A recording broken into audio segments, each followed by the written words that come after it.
చిరకాలము నాతో ఉంటానని క్షణమైనా వీడిపోలేదని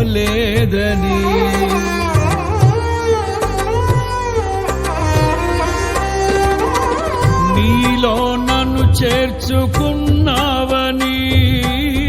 తండ్రితో ఏకమై ఉన్నామని ఆనందగానము నే పాడనా ఆనందగానము నే పాడనా ఏదైనా నాకున్న సంతోషము నీతోనే కలిగున్న అనుబంధం